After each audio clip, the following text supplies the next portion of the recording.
നമസ്കാരം. റാഫ്റ്റോക്ക് ഫുട്ബോളിലേക്ക് അവർക്കും സ്വാഗതം. അന്താരാഷ്ട്ര സൗഹൃദ മത്സരത്തിൽ ഇന്ന് ബ്രസീൽ സ്പെയിനുമായിട്ട് ഏറ്റുമുട്ടുകയാണ്. മാഡ്രിഡിലെ സാന്റിയാഗോ ബെർണാബുവിലാണ് കളിയുള്ളത്. ഇന്ന് രാത്രി ഇന്ത്യൻ സമയം 2 മണിക്ക്, അതായത് സാങ്കേതികമായി നാളെ പുലർച്ചെ ഇന്ത്യൻ സമയം 2 മണിക്കാണ് ഈ മത്സരം നടക്കുന്നത്. സ്പെയിനെ സംബന്ധിച്ചിടത്തോളം ഇതിന് തൊട്ടു മുമ്പുള്ള മത്സരവും അവർ കളിച്ചത് ഒരു ലാറ്റിൻ അമേരിക്കൻ ടീമിനോടാണ്, കൊളംബിയയോട്. പക്ഷേ ആ കളി അവർ ഏകപക്ഷീയമായ ഒരു ഗോളിൽ തോറ്റിരുന്നു. ബ്രസീലാവട്ടെ ഇതിനു മുമ്പുള്ള മത്സരം കളിച്ചത് യൂറോപ്യൻ ടീമിനോട് തന്നെയാണ്, അത് ഇംഗ്ലണ്ടിനോടാണ്. ആ കളി ഏകപക്ഷീയമായ ഒരു ഗോളിൽ ബ്രസീൽ വിജയിക്കുകയും ചെയ്തിരുന്നു. എന്തായാലും ഇന്നത്തെ മത്സരത്തിലേക്ക് വരുമ്പോൾ ഏത് രൂപത്തിലുള്ള ടീമും കൊണ്ട് ബ്രസീൽ ഇറങ്ങും എന്നുള്ളത് ആരാധകർ ആകാംക്ഷയോട് കൂടിയിട്ട് നോക്കുകയാണ്. സ്പെയിനിൻ്റെ എബിലിറ്റി എന്താണ് എന്നൊക്കെ വളരെ കൃത്യമായിട്ട് ഇന്നലെ കോച്ച് ഡൊറിവാൾ ജൂനിയർ പറയുകയും ചെയ്തു. അദ്ദേഹത്തിൻ്റെ പ്രീ മാച്ച് പ്രസ് കോൺഫറൻസിലെ വാക്കുകളിലേക്ക് ഒന്ന് പോവുകയാണ്. ബ്രസീലിയൻ കോച്ച് പറയുന്നു, തീർച്ചയായിട്ടും ഈ ഒരു മത്സരത്തിലേക്ക് പോകുമ്പോൾ നമ്മൾ കുറച്ച് കെയർഫുൾ ആയിരിക്കണം. കറക്റ്റ് ഓപ്ഷൻസിനെ കളിക്കളത്തിലേക്ക് വിടാൻ തയ്യാറാവണം.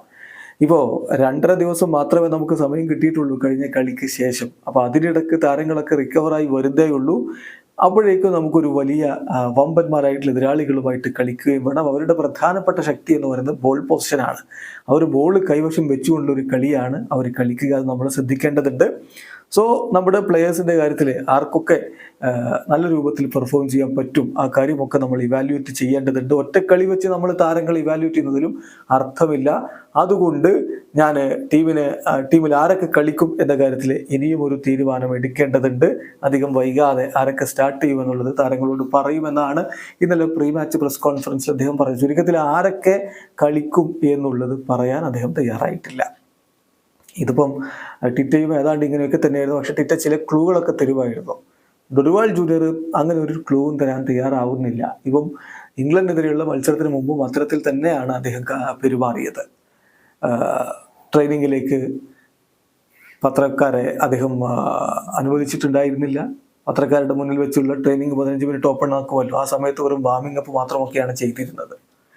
അപ്പോൾ മാധ്യമങ്ങളെ ചോദിച്ചപ്പോൾ അദ്ദേഹം പറഞ്ഞത്, ഒരൊറ്റ പിക്ചർ പുറത്തു പോയാൽ മതിയാവും, എന്താണ് നിങ്ങളുടെ പ്ലാൻ എന്ന് മറ്റുള്ളവർക്ക് മനസ്സിലാക്കാൻ പറ്റും, അത് ഒഴിവാക്കാനാണ് അത് ചെയ്യുന്നത് എന്ന്. ചുരുക്കത്തിൽ ക്യാമ്പിൽ എന്ത് നടക്കുന്നു എന്നുള്ളത് പുറത്ത് വരാതിരിക്കാൻ അദ്ദേഹം നന്നായിട്ട് ശ്രമിക്കുന്നുണ്ട് എന്ന് വേണമെങ്കിൽ പറയാം. അപ്പോൾ ആര് സ്റ്റാർട്ട് ചെയ്യുമെന്നുള്ളത് കൃത്യമായിട്ട് പറയാൻ തയ്യാറാവാത്ത കോച്ച് പക്ഷേ ഒരാൾ സ്റ്റാർട്ട് ചെയ്യില്ല എന്ന കാര്യം ഉറപ്പിച്ച് പറഞ്ഞിട്ടുണ്ട്. അത് മറ്റാരുമല്ല, എൻട്രിക്കാണ്. എൻട്രിക്ക് നാളത്തെ കളിയിൽ സ്റ്റാർട്ട് ചെയ്യില്ല എന്നാണ് അദ്ദേഹം ഇന്നലെ പറഞ്ഞത്. അപ്പം ഇതൊക്കെ പത്രസമ്മേളനം ഇന്നലെയായിരുന്നല്ലോ. അപ്പോൾ നാളെ എന്ന് പറയുമ്പോൾ നമുക്ക് ഇന്നാണ് കളി. സാങ്കേതികമായി നമുക്കും നാളെ പുലർച്ചെ 2 മണിക്കാണ് കളി. അപ്പോൾ അദ്ദേഹം പറയുന്നത് ഇങ്ങനെയാണ്, ഒരുപാട് ജോയ് മാഡ്രിഡ് ആരാധകർക്ക് ഹെൻറിക്ക് തീർച്ചയായിട്ടും കൊണ്ടുവരും എന്നുള്ള കാര്യം ഉറപ്പാണ്. പക്ഷേ അവനൊരു ചെറിയ കുട്ടിയാണ്, വലിയ ഭാവി അവൻ്റെ മുന്നിലുണ്ട്. സോ എല്ലാം സമയമെടുത്തിട്ടാണ് ബാക്കി കാര്യങ്ങളൊക്കെ സംഭവിക്കുക. കുറച്ചുകൂടി മെച്യൂരിറ്റി വരാനുമുണ്ട്.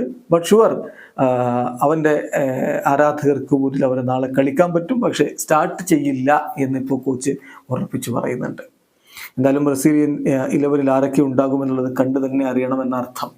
ഇംഗ്ലണ്ടിനെതിരെ കളിച്ച ടീമിൽ നിന്ന് വലിയ വ്യത്യാസമൊന്നും ഉണ്ടാവില്ല എന്നാണ് ഇപ്പോൾ ഗ്ലോബൊക്കെ നൽകുന്ന സൂചന. ഗോൾ കീപ്പറായിട്ട് ബെൻഡോ, ഡിഫൻസിൽ Danilo, Fabricio, Bruno, Beraldo, Wendell എന്നിവർ. കഴിഞ്ഞ കളിയിൽ ഡിഫൻസ് വളരെ മികച്ചതായിരുന്നു. മധ്യനിരയിൽ Bruno Guimaraes, Joao Gomes, Lucas Paqueta. മുന്നേറ്റത്തിൽ വിനി, റോഡ്രിഗോ, റാഫീഞ്ഞ ഇവരെയാണ് കഴിഞ്ഞ കളിയിൽ അദ്ദേഹം കളിപ്പിച്ചത്. റാഫീഞ്ഞ അത്ര ഒരു മികവിലേക്ക് പോയില്ല, പക്ഷെ അദ്ദേഹം തന്നെ തുടരാനാണ് സാധ്യത. ജാവോ ഗോമസിന് പകരം മറ്റൊരു മധ്യനിര താരത്തെ ഇറക്കാനുള്ള സാധ്യതയും കാണുന്നു. എന്തായാലും ബ്രസീലും സ്പെയിനും തമ്മിലുള്ള പോരാട്ടത്തിനായിട്ട് ആരാധകർ കാത്തിരിപ്പാണ്. ഇവിടെ അവസാനിക്കുന്നു. ഫുട്ബോൾ ലോകത്തെ കൂടുതൽ വിശേഷങ്ങളുമായി റാഫ്റ്റോക്സ് എത്താം.